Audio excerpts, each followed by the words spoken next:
ठहर जाइए। कौन है आप लोग? हम ब्रह्मपुत्र सनकादिक ऋषि हैं। मेरा नाम सत है। यह है सनंदन, सनत और शौनक। अपने आने का उद्देश्य बताइए। प्रभु के द्वार पर आने का उद्देश्य प्रभु के दर्शन की इच्छा के अतिरिक्त और क्या हो सकता है द्वारपालो? आप अभी उनसे नहीं मिल सकते। क्यों नहीं मिल सकते द्वारपालो? प्रभु अभी विश्राम कर रहे हैं। कैसी बातें करते हो द्वारपाल? ईश्वर और विश्राम? ईश्वर का भी विश्राम नहीं करते।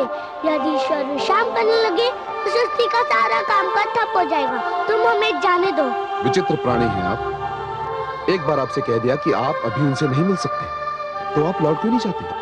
हे द्वारपालो, हम तुमसे विनती करते हैं कि हमें अपने लक्ष्मी नारायण के दर्शन के लिए भीतर जाने दो। हम बहुत दूर से उनके दर्शन को आए हैं। एक बार कह दिया कि अभी आप उनके पास नहीं जा सकते, तो फिर हट क्यों कर रहे हैं? हे द्वारपालो, पथ का विमान अच्छा नहीं होता, चाहे वो पथ कितना भी ऊंचा हो। तुम तो एक द्वारपाल का छोटा सा पथ पाकर इतराने लगे। तुमने अपने अभिमान में आकर हमारी राह रोकी, हमें अपने प्रभु से मिलने नहीं दिया। तुम्हें इसका दंड मिलेगा। हम तुम्हें शाप देते हैं। जाओ, तुम दोनों राक्षस बन जाओ।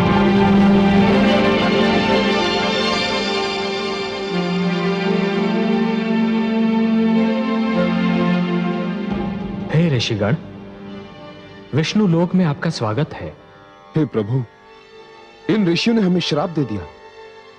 हम तो केवल अपने कर्तव्य का पालन कर रहे थे प्रभु। कर्तव्य पालन?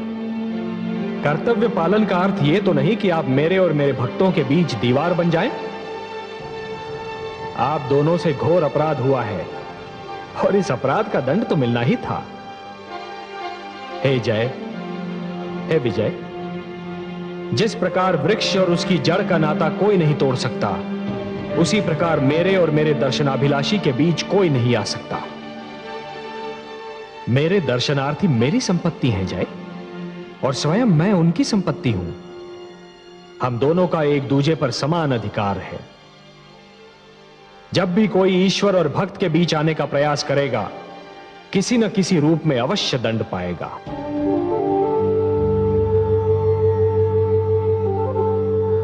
हे ऋषिगण, आपको विष्णु लोक में जो कष्ट हुआ, उसके लिए मैं स्वयं आपसे क्षमा मांगता हूं। हम धन्य हो गए प्रभु, आपके दर्शन हुए, हमारा जीवन सफल हो गया। हमारे जीवन का तो एक ही उद्देश्य है, आपकी आराधना और उपासना। आपको देखा तो हमारी नेत्रों की तृप्ति हो गई। प्रभु, उनसे कहिए कि मैं क्षमा कर दें। हे सर्वेश्वर, हमें इनके शाप से मुक्ति दिलाइए। नहीं विजय, यह नहीं हो सकता। ऋषि का शाप धनुष से निकला हुआ बाण होता है। उसे न रोका जा सकता है और ना ही वो लौट सकता है। हे ऋषिगण, मैं आपसे यह तो नहीं कह सकता कि आप इन दोनों को अपने श्राप से मुक्त कर दीजिए। इन मूर्खों से जो भूल हुई है उसके लिए वो दंड के पात्र तो हैं, पर इन्हें यह तो बताइए कि इन्हें यह दंड कब तक भोगना होगा। क्या आपके श्राप से मुक्ति पाने का कोई मार्ग नहीं है? हाँ है। हे सर्वेश्वर, हमारे शाप से मुक्ति पाने का एक ही मार्ग है। आपके द्वारपाल जय और विजय को हमारे शाप के कारण 3 बार राक्षस योनि में जन्म लेना होगा और तीनों बार आपसे वैर करना होगा, और वो तीनों जन्मों में आपके हाथों मृत्यु प्राप्त करनी होगी। पहले जन्म में जय और विजय हिरण्याक्ष और हिरण्यकशिपु बनकर जन्मेंगे और आपके हाथों मर जाएंगे। जय और विजय कुंभकर्ण और रावण के रूप में आएंगे और आपके राम अवतार द्वारा मृत्यु लोक में भेजे जाएंगे। तीसरे जन्म में यह दोनों कंस और शिशुपाल बनकर आएंगे और श्री कृष्ण के हाथों मरेंगे। बस इसके उपरांत इनकी मुक्ति हो जाएगी। हे सर्वेश्वर, आपकी जय हो, जय हो। हे त्रिलोकीनाथ, आपको कोटि कोटि प्रणाम। हे ऋषिगण, आपका श्राप हमारे सिर माथे पर। हम आपका श्राप सिर झुकाकर स्वीकार करते हैं। और मुक्ति मार्ग की खोज में निकलते हैं।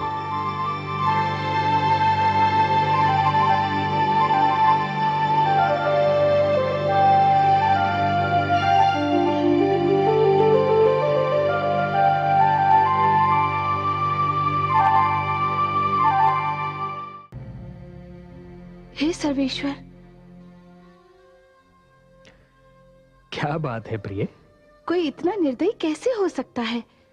एक वृद्ध असहाय मनुष्य पर इतना अत्याचार।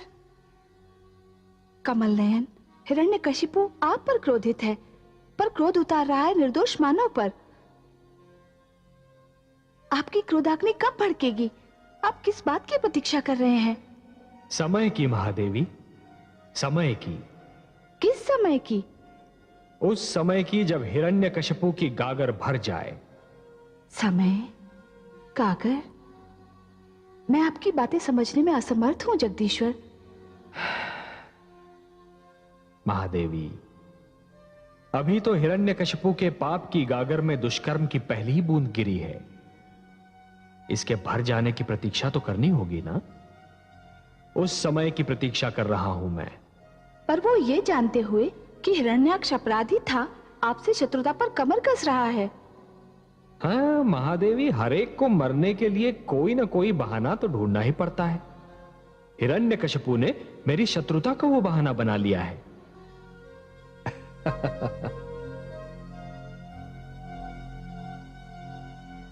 हे कमल नयन, ये तो बड़ा अनर्थ हो रहा है। माना कि असुर हिरण्यकशिपु मानसिक संतुलन खो बैठा है। उसने मानव लोक में आतंक फैला रखा है, परंतु इसके उत्तर में किसी बालक से जन्म लेने का अधिकार ही छीन लेना, किसी माता के गर्भ को छलनी कर देना तो घोर अन्याय है, अत्याचार है, नृशंसता है। मैं आपसे सर्वथा सहमत हूं महादेवी। अत्याचार का उत्तर अत्याचार से देना बिल्कुल वैसा ही है जैसे अग्नि को अग्नि से बुझाने का प्रयास करना। अत्याचार का दंड अवश्य देना चाहिए, पर केवल अत्याचारी को, पापी को, उसके परिवार के सदस्यों को नहीं। और ऐसे सदस्य को तो कदापि नहीं जिसने अभी जन्म ही न लिया हो, जिसे अपने पिता के पाप का ज्ञान ही न हो। हे कमल नयन, मेरी समझ में नहीं आ रहा कि मैं क्या करूं। एक ओर कयाधु की कोख में पलते बालक को लेकर मैं चिंतित हूं, तो दूसरी ओर निर्दोष मानवों पर हो रहे अत्याचार को देखकर मैं व्याकुल हूं। मैं आपका दुख समझता हूं महादेवी।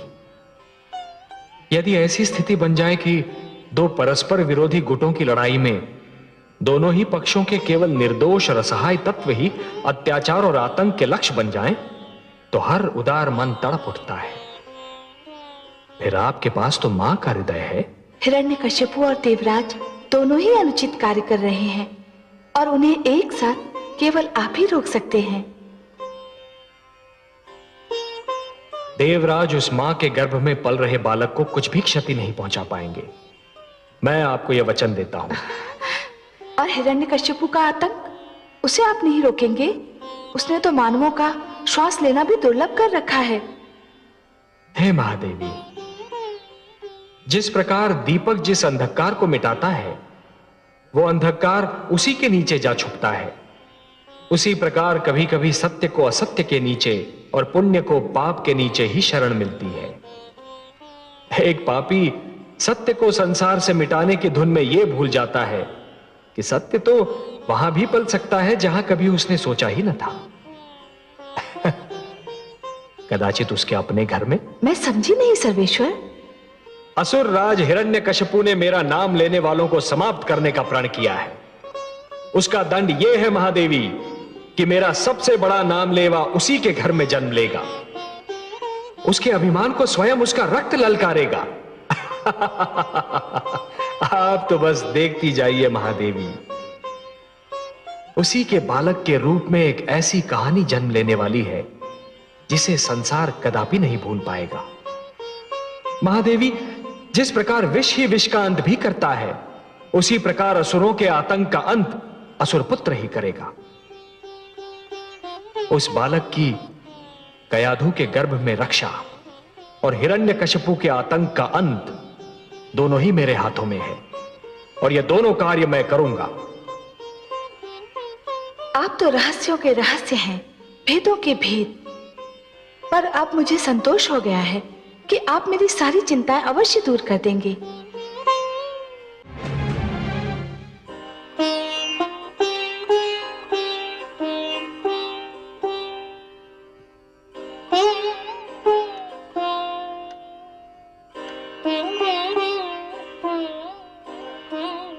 मैं आपका दुख समझ रहा हूं प्रिय। मुझे देवराज से ये आशा न थी। एक अबला से ये व्यवहार, और अबला भी वो जो मां बनने वाली है। मैं स्वयं भी बहुत दुखी हूं प्रिय, बहुत दुखी। नारी का अपहरण, फिर चाहे कोई भी कारण क्यों ना हो, कोई भी स्थिति क्यों ना हो, फिर चाहे कोई नीति या कूटनीति का अंश ही क्यों ना हो, परंतु एक महान पाप है, एक अक्षम्य अपराध है। और यदि ये पाप या अपराध देवगण ही करने लगे तब तो फिर अंधेर है। देवता मानव के आदर्श है, और यदि देवता ही दुराचार करने लगे तो मानव किसका अनुसरण करेगा? कयाधु को बचाइए देवेश्वर, कयाधु को बचाइए।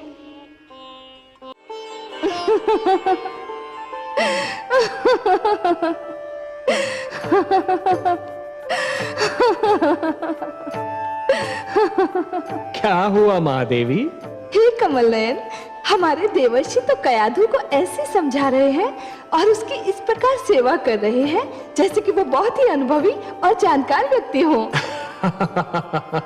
विराजिए, महादेवी देवर्षि जो कर रहे हैं उसका संबंध अनुभव और ज्ञान से नहीं है, प्रेम और सहानुभूति की भावना से है। कोई भी यदि जीवन से प्रेम करने लगे, मन में प्राणियों के प्रति सहानुभूति की भावना रखे, तो प्रकृति आप ही सब कुछ सिखा देती है, सब कुछ समझा देती है। यदि मन में एक दूसरे के प्रति प्रेम, सद्भावना और सहानुभूति जागे तो ज्ञान का मार्ग खुल जाता है। प्रेम के 2.5 अक्षर परंतु ज्ञान के सबसे महान भंडार हैं। मुझे ये आश्चर्य हो रहा है कि देवर्षि ये सब जानते हैं कि गर्भावस्था नारी के जीवन की वो अवस्था है जिसमें उसे सदैव अच्छा बोलना चाहिए, अच्छा सोचना चाहिए, अच्छा आहार ग्रहण करना चाहिए और अच्छी वस्तुओं का ध्यान करना चाहिए। इस अवस्था में ये सब बातें नितांत आवश्यक है। ये तो वो जानते ही हैं, पर कुछ और भी जानते हैं। और क्या जानते हैं देवर्षि? देवर्षि ये जानते हैं कि गर्भावस्था में नारी के गर्भ में पल रहा शिशु जीवित और सचेत होता है। माता जो देखती है, जो सुनती है, शिशु उससे अवगत रहता है, प्रभावित होता है। तभी तो देवर्षि उसे सुंदर सुंदर बातें कह रहे हैं। देखिए ना महादेवी, देवर्षि उसे क्या कह रहे हैं?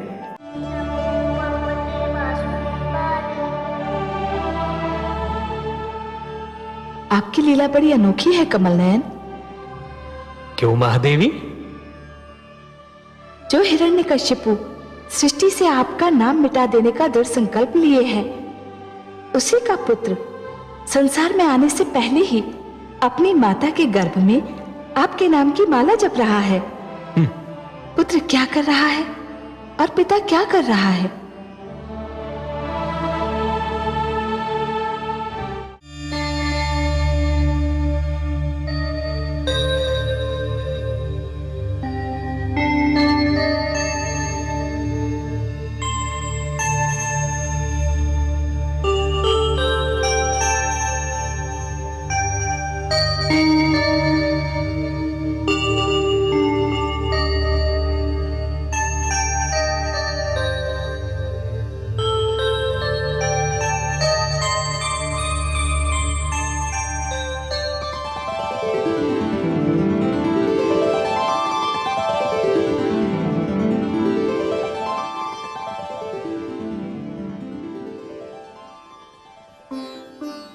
किसी बहुत बड़ी गंभीर चिंता में डूबी हुई है महादेवी। बहुत बड़ी उलझन में मन फंसा हुआ लगता है आपका। हम आपकी चिंता में भागीदार नहीं हो सकते। आपसे अपनी चिंता कौन छिपा सकता है कमल नयन? आपकी सिवा किसी की उलझन कौन सुलझा सकता है? आप तो सबके हृदय की बात जान ही लेते हैं। हाँ अंतर्यामी, आपने सत्य कहा। एक अद्भुत उलझन, एक विचित्र चिंता ने मेरे मन को घेर रखा है। वही तो मैं जानना चाहता हूं और आप ही के मुख से सुनना भी चाहता हूं देवी। मैं वही सोच रही थी कमल नयन कि आपने ये कैसा रहस्य रच दिया है कि पिता और पुत्र के चरित्र में वही अंतर है जो जल और अग्नि में है, सूर्य और चंद्रमा में है, आकाश और धरती में है। पिता हिरण्यकशिपु के मुख से जो श्वास निकलती है उसमें आपके लिए अपशब्द होता है और उसी का पुत्र अपनी माता के गर्भ में भी आपको पुकार रहा है। कितने मधुर शब्दों में आपका स्मरण कर रहा है। ये कैसा भेद है, ये कैसा रहस्य है? कोई रहस्य नहीं महादेवी, कोई भेद नहीं। हाँ, एक उद्देश्य अवश्य है। क्या उद्देश्य है आपका कमल नयन? महादेवी, मैं समस्त संसार को यह बताना चाहता हूं कि कोई भी व्यक्ति जन्म से सुर या असुर नहीं होता। उसे सुर या असुर बनाते हैं उसके कर्म, उसका चरित्र और उसकी प्रवृत्ति। हे महादेवी, जिस प्रकार वृक्ष पर उगने वाले पुष्प और फल आवश्यक नहीं कि उसी रंग के हों जिस रंग का वृक्ष है, उसी प्रकार आवश्यक नहीं कि हर पुत्र कर्मों में, चरित्र में और प्रवृत्ति में अपने पिता के समान हो। यदि कोई सुर का पुत्र दुष्कर्म करेगा तो असुर कहलाएगा, और यदि कोई असुर पुत्र चरित्रवान होगा तो सुर कहलाएगा। परंतु हे सर्वेश्वर, क्या अच्छा ना होता कि हिरण्यकशिपु का पुत्र किसी देव पुरुष के घर में जन्म लेता? हाँ? तब तो ये एक साधारण घटना बन जाती ना महादेवी। ये कहानी इतनी रुचिकर न बन पाती। एक अच्छा कथाकार अपनी कहानी में ऐसे तत्व लाता है, ऐसे मोड़ लाता है जो असाधारण हो, जो असंभव लगते हो, जिनके विषय में पहले कभी किसी ने सोचा ही ना हो। तभी तो एक अनुपम कथा जन्म लेती है ना। परंतु हे कमल नयन, ये कथा कहां जाकर पूरी होगी? यदि कथा का अंत कथा के मध्य में ही ज्ञात हो जाए तो कथा का सारा आनंद ही चला जाता है महादेवी। वो रूखी फीकी हो जाती है। अभी तो कथा का नायक कयाधु के गर्भ में है, उसे जन्म तो ले लेने दीजिए। यदि हिरण्यकशिपु की तपस्या सफल हो गई तो इस शिशु का जीवन दूभर हो जाएगा। कथा का एक अंश है हिरण्यकशिपु की तपस्या, कठोर और सराहनीय तपस्या, और कथा का दूसरा अंश है उसके घर एक ऐसे बालक का जन्म जो इतिहास रचने वाला है। महादेवी, इन दो अंशों में से एक अंश भी ना हो तो यह कथा अधूरी रह जाएगी। आप तो बस समय पर दृष्टि रखिए महादेवी।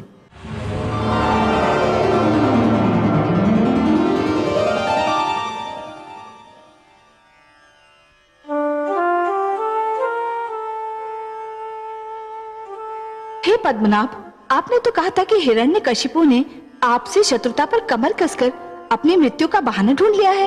हाँ महादेवी, मैंने ऐसा ही कहा था, स्मरण है मुझे। पर उसे तो आदि प्रजापति ने ऐसा वरदान दे दिया है कि अब उसकी मृत्यु असंभव लग रही है। असंभव लग रही है देवी, असंभव है नहीं। हे महादेवी, जिस प्रकार सूर्य का उदय होता है अस्त होने के लिए, दीपक जलता है बुझने के लिए, तथा पुष्प खिलता है मुरझाने के लिए, उसी प्रकार जीवन का जन्म होता है मृत्यु को पाने के लिए। केवल दो को छोड़कर सभी को मृत्यु का स्वाद तो चखना ही है। दो? वो दो कौन है जिनको मृत्यु नहीं आ सकती? एक तो स्वयं मैं, अनादि और अनंत, और दूसरी स्वयं मृत्यु। हे महादेवी, न मुझे मृत्यु आ सकती है और ना ही मृत्यु की मृत्यु संभव है, और इनके अतिरिक्त ऐसा कोई भी नहीं है जिसे एक न एक दिन मृत्यु ना आए। इसलिए आप तो निश्चिंत रहिए महादेवी, हिरण्यकशिपु को भी एक दिन मरना ही होगा। पर हे कमल नयन, उसको ब्रह्मा जी ने जो वरदान दिया वो सुना आपने? सुना महादेवी, भली भांति सुना। पर इसमें अचरज की क्या बात है? जो आवश्यकता से अधिक चतुर बनने का प्रयास करता है, अंत में सिद्ध होता है कि उससे बड़ा मूर्ख कोई न था। हिरण्यकशिपु यह भूल रहा है कि यदि उसने माता के गर्भ से जन्म लिया है तो उसे एक दिन चिता की गोद में भी सोना होगा। यह नियम न कभी टूटा है और न कभी टूटेगा। पर महादेवी, यह सब होता है अपने समय पर, और तब तक आपको भी प्रतीक्षा करनी होगी। देखा आपने कमल नयन, देखा आपने? दुष्ट हिरण्यकशिपु इंद्रासन पर विराजमान हो गया है। तो क्या हुआ महादेवी? अब सब उसे महान नहीं समझेंगे। इंद्रासन पर विराजमान होने वाला महान नहीं कहलाता। नहीं महादेवी, नहीं। और जो ऐसा समझेगा वो भूल करेगा। कोई व्यक्ति केवल इसलिए महान नहीं हो जाता कि उसे एक महान पद मिल गया हो, एक महान सिंहासन मिल गया हो। सिंहासन किसी को महान नहीं बनाते देवी, महान तो बनाते हैं महान कर्म। जिस प्रकार केवल पुष्प की डाली पर होने से ही कांटों में सुगंध नहीं आती, उसी प्रकार केवल किसी आसन पर बैठने से व्यक्ति महान नहीं हो जाता। हाँ, यदि कोई महान व्यक्ति साधारण से आसन पर भी बैठ जाए तो वो साधारण आसन महान अवश्य हो जाता है। मुझे बस इतना बता दीजिए कमल नयन कि इंद्रासन अब सदा के लिए हिरण्यकशिपु का तो नहीं हो जाएगा ना? कोई भी सिंहासन सदा के लिए किसी का नहीं होता महादेवी। हाँ, उस सिंहासन पर बैठने वाला यह प्रयास अवश्य करता है कि सिंहासन उससे कभी ना छूटे, पर एक न एक दिन सिंहासन को उसे छोड़ना ही पड़ता है। अब देवराज को ही देख लीजिए, क्या उन्होंने कभी सोचा था कि इंद्रासन उन्हें छोड़ना पड़ेगा? परंतु आज उन्हें विवश होकर, अपमानित होकर इंद्रासन को छोड़ना ही पड़ा। हिरण्यकशिपु भी सदा के लिए इस सिंहासन पर कदापि नहीं रह पाएगा। पर हे कमल नयन, आज तो वो विजयी है, उसने देवताओं को भी परास्त कर दिया है। विजय और पराजय का यह क्रम तो चलता रहता है देवी, और चलता भी रहेगा। परंतु देवराज को पराजय का मुख इसलिए देखना पड़ रहा है कि उन्होंने एक नारी का अपहरण किया था, उसके गर्भ में पल रहे शिशु को मारने का प्रयत्न किया था। और ये सारे अपराध ऐसे अक्षम्य अपराध हैं महादेवी कि जिनके लिए सिंहासन छूटना और पराजय का मुख देखना तो साधारण सा दंड है। आपसे मैं सहमत हूं कमल नयन, आपके सुंदर मुख से निकलने वाले एक एक शब्द से मैं अक्षरशः सहमत हूं। देवराज को दंड मिलना ही चाहिए था। हाँ महादेवी, यही नियम है। जो जितना बड़ा अपराध करता है उतना ही बड़ा दंड पाता है।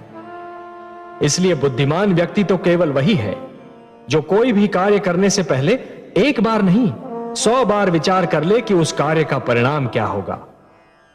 हे कमल नयन, मैं तो बस इतना ही जानती हूं कि आप जो कहते हैं वही सत्य है और आप जो करते हैं वही उचित होता है। हे सर्वेश्वर, क्या वास्तव में मृत्यु का सदा के लिए अंत हो जाएगा? नहीं महादेवी, जीवन और मृत्यु तो एक दूसरे के लिए अनिवार्य है। यदि मृत्यु का अंत हो गया तो जीवन के सौंदर्य का भी अंत हो जाएगा। जीवन इसी कारण तो सुंदर और मूल्यवान लगता है देवी कि एक दिन उसका अंत होना है। यदि केवल दिन ही छाया रहे और रात्रि ना आए तो नेत्र जागते जागते और सूर्य अपना प्रकाश बांटते बांटते थक जाएं। यदि मृत्यु ना आए तो प्राणी कदाचित जीवन से ऊब जाए देवी। परंतु दैत्य गुरु शुक्राचार्य तो कह रहे हैं कि उन्होंने मृत्यु पर विजय पा ली है। किसकी मृत्यु पर महादेवी? वो दानवों को पुनः जीवन अवश्य दे सकते हैं, परंतु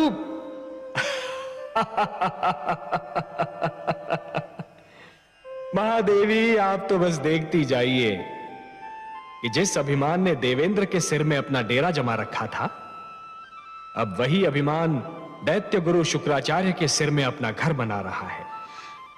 परंतु हे कमल नयन, अभी तो देवेंद्र बहुत उदास, बहुत दुखी और बहुत टूटे हुए दिख रहे हैं। हाँ महादेवी, हाँ, भूल का मूल्य तो चुकाना ही पड़ता है।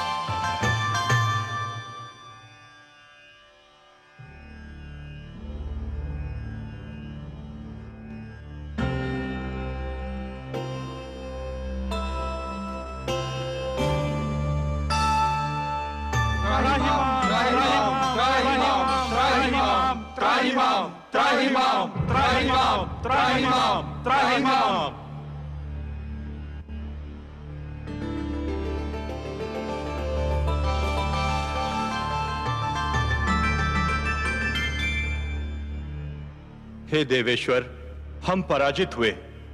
हमारी सेना के अगणित सेनानी वीर गति को प्राप्त हुए। हमारा सिर लज्जा से झुक गया। आपके अतिरिक्त और कोई नहीं जो हमारी रक्षा करे, हमारे दुख का निवारण करे। हे परमेश्वर, हमारी सहायता कीजिए। हे नारायण, दैत्य गुरु शुक्राचार्य ने भगवान शिव से संजीवनी मंत्र क्या प्राप्त किया? हमारे सिरों पर मृत्यु और पराजय का वज्र आ गिरा। हे लक्ष्मीपति, यदि दानव मरते हैं तो दैत्य गुरु उन्हें फिर से जीवित कर देते हैं, और जब देवता मरते हैं तो उनका सदा के लिए अंत हो जाता है। हे सर्वशक्तिमान, यही दशा रही तो देवता घटते जाएंगे, दानव बढ़ते जाएंगे, और एक दिन देवलोक पर दानवों का आधिपत्य हो जाएगा। देव संस्कृति गिर जाएगी तो मानव संस्कृति भी गिर जाएगी। जब हम संजीवनी मंत्र से सुरक्षित नहीं तो मानव तो और भी दुर्बल है। हमें संजीवनी मंत्र से बचाइए प्रभु, हमारी सहायता कीजिए।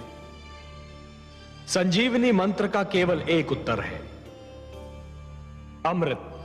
अमृत? अमृत? अमृत वो है जो पीने वाले को अमर बना देता है, मृत्यु उसे छू नहीं सकती।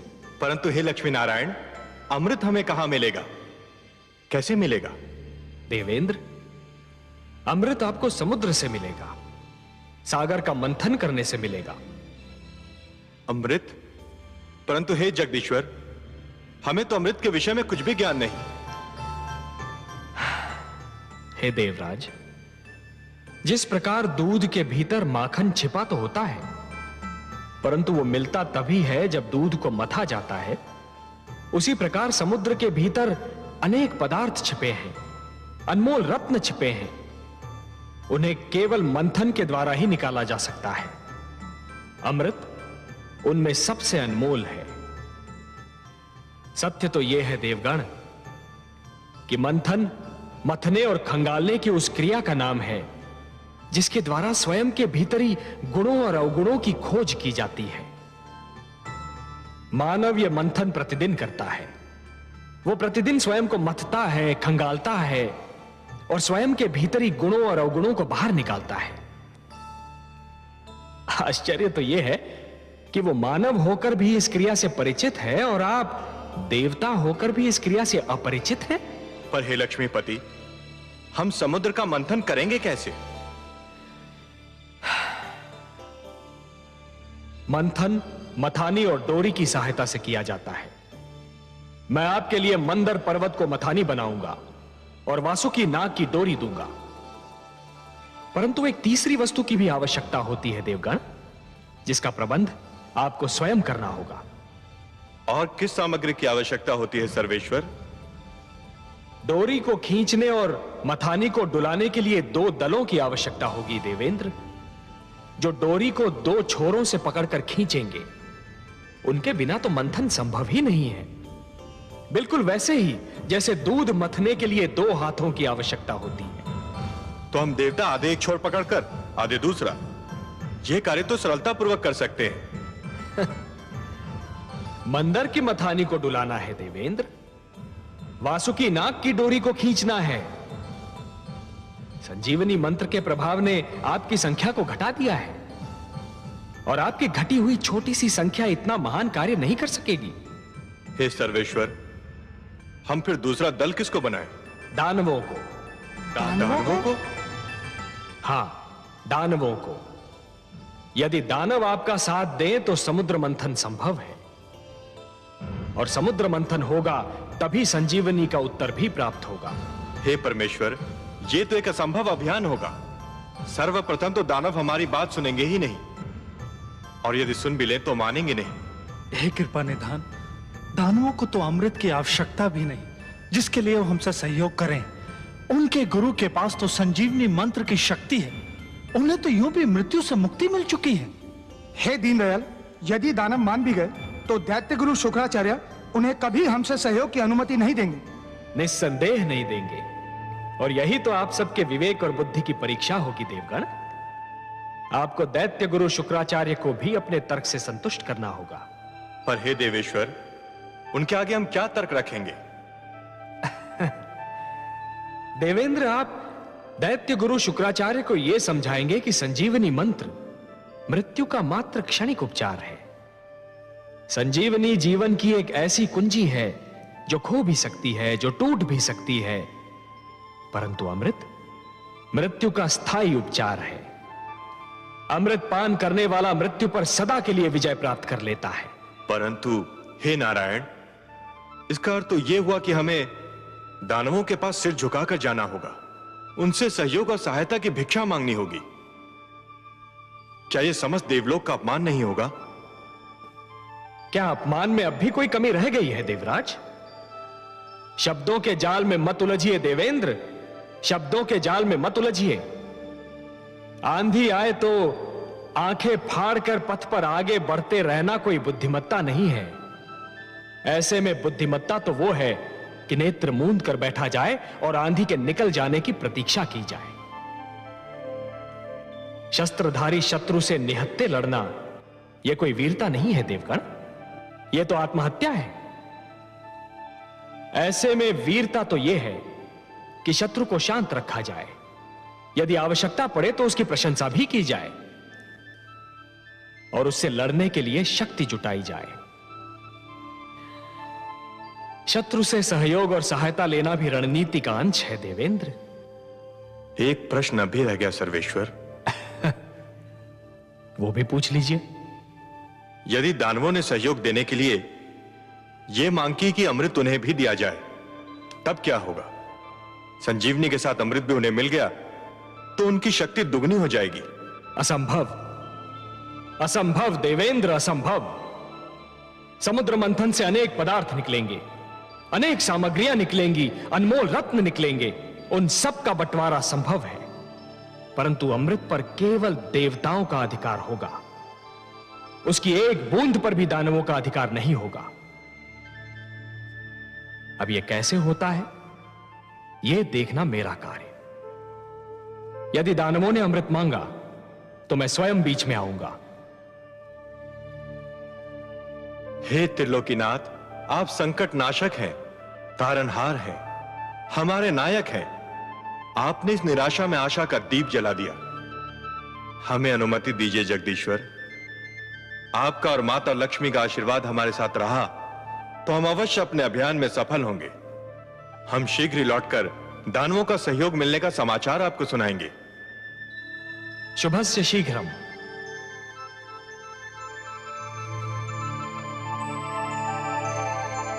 हे कमल नयन, आपने अभी कहा कि दानवों से सहयोग लिया जाए, किंतु उन्हें अमृत की एक बूंद भी न दी जाए। हाँ महादेवी, मैंने यही कहा। परंतु हे सर्वेश्वर, क्या ये छल नहीं कहलाएगा? कार्य की परिभाषा उसका उद्देश्य निर्धारित करता है महादेवी। यदि उद्देश्य उत्तम हो तो उसे छल का नाम नहीं दिया जाता, उसे नीति का नाम दिया जाता है। देवताओं को भी नीति से कार्य लेना होगा। छल तो गुरु शुक्राचार्य कर रहे हैं महादेवी। उन्होंने भगवान शिव से कहा कि संजीवनी मंत्र उन्हें मानव कल्याण के लिए चाहिए, पर क्या वो मानव कल्याण कर रहे हैं? वो तो संजीवनी मंत्र का उपयोग केवल दानव कल्याण के लिए कर रहे हैं, और यह छल है देवी, यही छल है। और इसके उत्तर में कोई भी कार्य, भले ही उस पर छल का संदेह ही क्यों न हो, उचित ही नहीं उत्तम भी है। आप तो उत्तरों के उत्तर हैं, तर्कों के तर्क हैं और उद्देश्यों के उद्देश्य हैं कमल नयन। आपकी हर बात में रहस्य होता है। नारायण नारायण। आइए देवर्षि। प्रणाम माता। प्रणाम सर्वेश्वर। प्रणाम। आपने बुलाया मुझे? हाँ देवर्षि, हमें आपका सहयोग चाहिए। हे लक्ष्मी नारायण, ये तो आपकी महानता है कि आप मेरी सेवा को सहयोग का नाम देते हैं। आदेश दीजिए। समुद्र मंथन होने वाला है देवर्षि, समुद्र मंथन। परंतु एक समस्या है। वासुकी नाग का प्रयोग डोरी के रूप में होना है, और मंथन के समय उसके मुख से ऐसी भयंकर अग्नि जैसी फुंकारें निकलेंगी कि जो पक्ष उसके मुख की ओर होगा वो झुलस कर मर जाएगा। ये तो सत्य है प्रभु। समस्या ये है देवर्षि कि यदि दानव मरे तो दैत्य गुरु शुक्राचार्य उन्हें पुनः जीवित कर देंगे, और यदि देवता मरे तो उनकी संख्या कम हो जाएगी और समुद्र मंथन संभव ही नहीं हो पाएगा। ये तो चिंता का विषय है देवेश्वर, इसकी ओर तो मेरा ध्यान ही नहीं गया। इसीलिए तो मैं ये चाहता हूं देवर्षि कि पाला बांटते समय कुछ ऐसा हो कि वासुकी की दुम की ओर देवता हो और वासुकी के मुख की ओर दानव हो। इसीलिए मैंने आपको थोड़ा सा कष्ट दिया। नारायण नारायण, आपकी लीला धन्य है प्रभु। देवर्षि, ये केवल मेरी लीला नहीं, आपकी बुद्धि की परीक्षा भी है। वासुकी के मुख की ओर दानव और दुम की ओर देवता। बस ये समझिए कि आपकी क्षमता की परीक्षा है ये। आपको परीक्षा लेने में और मुझे परीक्षा देने में जो आनंद आता है, उसका अनुमान केवल मेरी लक्ष्मी माता को है। क्यों माता? नारायण नारायण।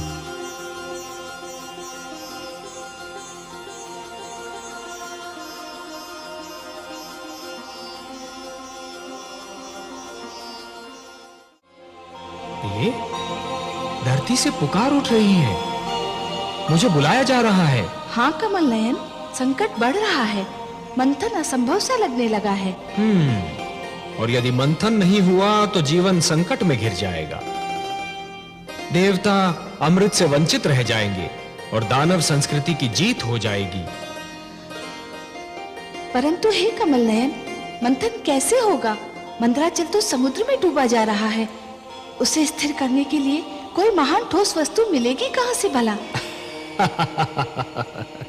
प्रिय, मैं धरती और जीवन का पालक हूं। धरती और जीवन की रक्षा करना मेरा कर्तव्य है। मैं मंदराचल को अपनी पीठ पर रोक लूंगा। आप मंदराचल को अपनी पीठ पर रोकेंगे? हाँ प्रिय, मैं कूर्म का रूप धारण करूंगा। यह मेरा कूर्मा अवतार होगा। दूसरा अवतार, मंदर पर्वत मेरी पीठ पर टिक जाएगा और फिर समुद्र मंथन में कोई कठिनाई ही नहीं होगी। परंतु हे कमल नयन, आपने तो कहा था कि आप मानव लोक पर उसी समय जाएंगे जब मानव कल्याण को कोई संकट होगा। ये तो देवताओं और दानवों का झगड़ा है। इसमें हस्तक्षेप करने के लिए आपको अवतार लेने की क्या आवश्यकता है?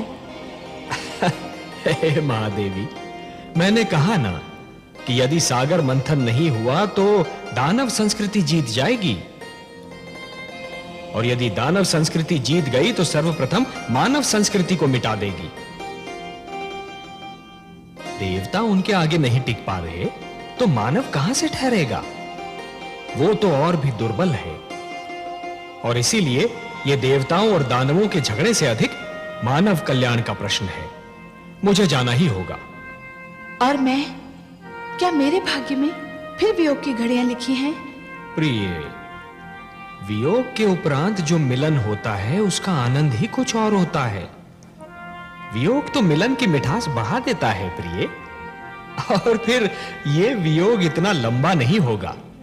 हम शीघ्र फिर मिलेंगे और यह मिलन इतना सुंदर होगा प्रिय कि आप इसे कदापि नहीं भूल पाएंगी। मैं तो वियोग शब्द सुनते ही उदास हो गई थी, परंतु आपके सुंदर मुख से मिलन शब्द सुनते ही मैं आनंद विभोर हो उठी हूं। कैसा होगा अपना ये मिलन कमल नयन? इस बार आप मेरी भुजा में लीन अवश्य होंगी महादेवी, पर आपका जन्म सागर मंथन से होगा। समुद्र मंथन से जो अनमोल रत्न निकलेंगे उन्हीं के साथ आप भी निकलेंगी।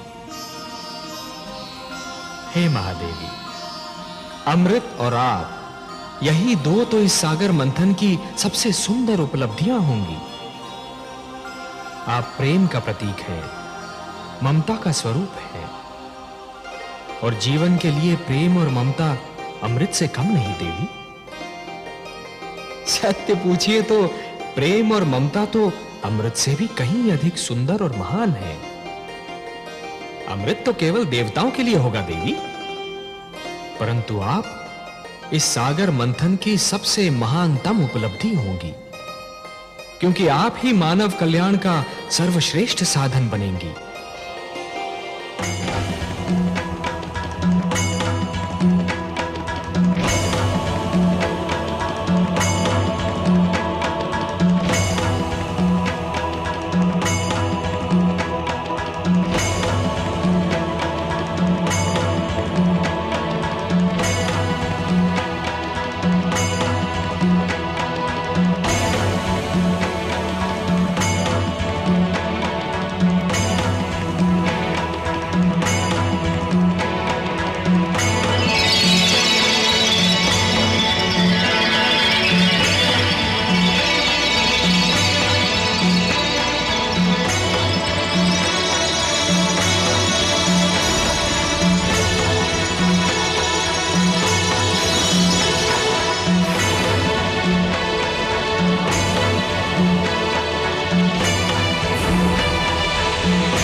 रक्षा कीजिए, रक्षा कीजिए।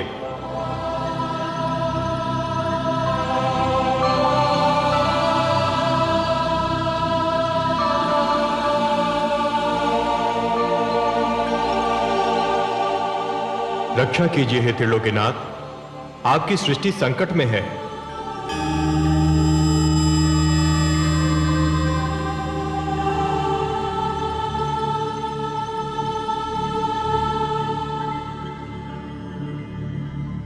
हे विश्वेश्वर, सागर मंथन से जीवनदायक अमृत के स्थान पर प्राणघातक विष निकला है। सृष्टि में हाहाकार मचा है।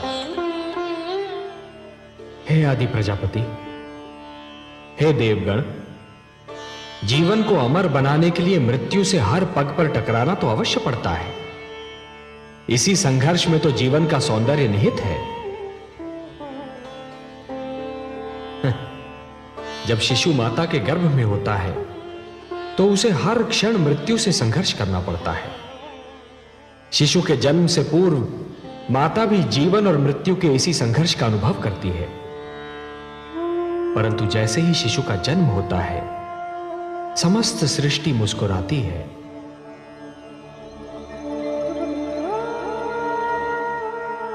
यदि अमृत की प्राप्ति इतनी सरल होती देवगण, तो जीवन और मृत्यु का यह संघर्ष और उसकी यह कथा कब की समाप्त हो चुकी होती। परंतु हे जगदीश्वर, समुद्र में यह विष आया कहां से? यह तो आदि प्रजापति श्री ब्रह्मा की संतान मानव का चमत्कार है। वो जिस वस्तु को भी अपने लिए उपयोगी नहीं समझता, उसे समुद्र की गहराइयों में फेंक देता है। वो ये नहीं सोचता कि जो वस्तु उसके लिए हानिकारक है, वो समुद्र के प्राणियों के लिए भी हानिकारक होगी। मैंने तो जल मनुष्य की आवश्यकताओं की पूर्ति के लिए बनाया था। सत्य कहा आपने हे ब्रह्मा। जल का तो अर्थ ही है जीवन, परंतु मनुष्य ने उसे व्यर्थ और हानिकारक वस्तुओं का भंडार बना दिया है। उसी प्रदूषण ने बढ़ते बढ़ते विष का रूप धारण कर लिया है। उसे एक न एक दिन समुद्र के गर्भ से बाहर तो आना ही था।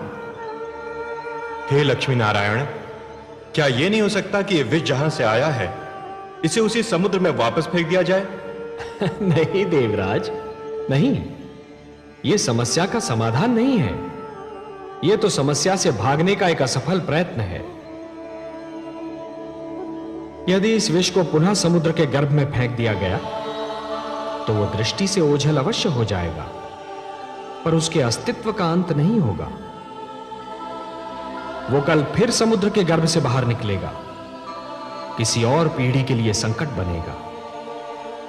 देवराज, संकट का समाधान अगली पीढ़ी के लिए छोड़ देना स्वार्थ है, कुनीति है। हे सर्वेश्वर, सागर मंथन आपके आदेश के कारण आरंभ हुआ था। अमृत की प्राप्ति हमारे लिए नितांत आवश्यक है, परंतु इस विष के कारण मंथन स्थगित हो चुका है। आपका आदेश अधूरा रह गया है। हम मंथन करके आपके आदेश का पालन करना चाहते हैं, परंतु यह विष बाधा बन गया है। देवगण, ये बहुत जटिल समस्या है और इसका समाधान केवल भोलेनाथ कर सकते हैं। मैं देख रहा हूं कि इस संकट का निवारण केवल उन्हीं के पास है।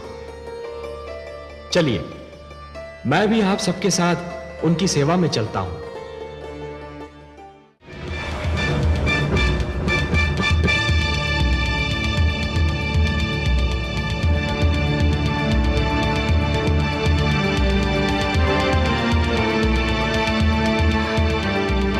हे कमल नयन, हे पद्मनाभ, कहाँ हैं आप? मुझ विरह की मारी पर कृपा कीजिए। मेरी आंखें आपके दर्शन को तरस रही हैं। मेरी आत्मा आपको पुकार रही है। दर्शन दीजिए भगवान। मेरी आत्मा की पुकार सुन लीजिए।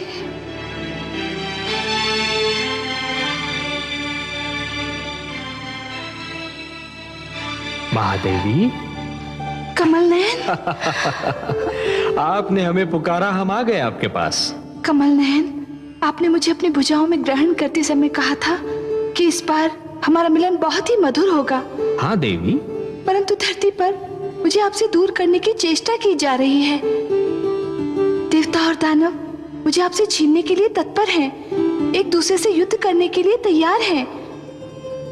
हे कमल नयन, सागर से निकलते ही सबसे पहले मुझे आप ही का ध्यान आया था। आपसे क्षणिक वियोग भी मुझसे सहन नहीं होता। हे महादेवी, उपवन के भाग्य में वसंत का सुख सदैव नहीं होता, उसे पतझड़ का दुख भी झेलना पड़ता है। उसी प्रकार जीवन में भी मिलन का आनंद सदा के लिए नहीं छाया रहता देवी, वियोग की घड़ियां भी आती हैं। तो कब बीतेंगी यह विरह की घड़ियां? मैं तो आप ही की हूं, आप ही के लिए बनी हूं। आपसे दूर रहने का विचार भी मुझसे सहन नहीं होता। हे महादेवी, इस बार आप मंथन में सागर पुत्री के रूप में जन्मी है, इसलिए आप धरती के नियमों के अधीन हैं। मैं इन नियमों को तोड़ नहीं सकता देवी। धरती के सारे प्राणियों की भांति आपके भाग्य विधाता भी ब्रह्मा है। आपके भाग्य में क्या लिखा है ये तो केवल वही बता सकते हैं। तो मैं ब्रह्मा जी के पास जाऊंगी, उनसे पूछूंगी कि मुझ पे ये अत्याचार क्यों किया जा रहा है, मुझे अपने नारायण से क्यों दूर किया जा रहा है।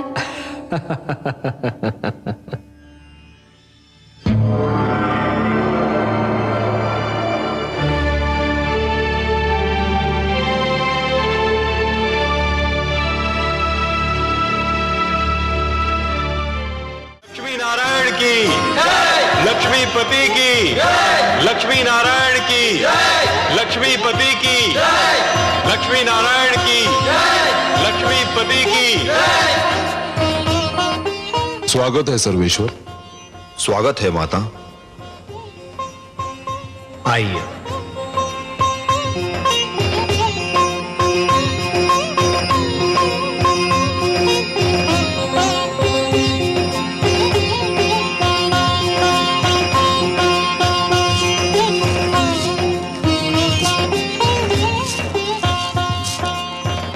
हमने आपसे कहा था ना महादेवी कि इस बार हमारा मिलन बहुत मधुर होगा,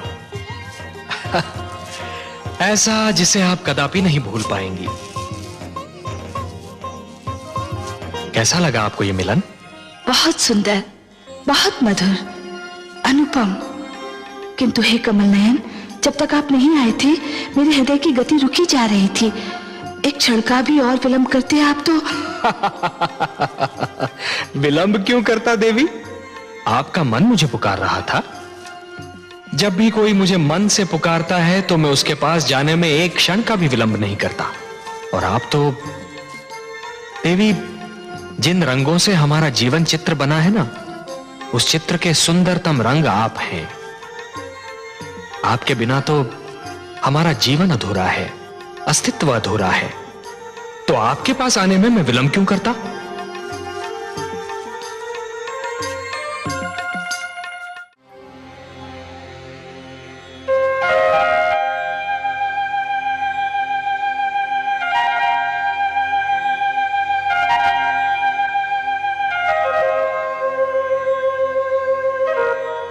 हे जगदीश्वर, ये तो अनर्थ हो गया। दानव अमृत कलश लेकर भाग गए।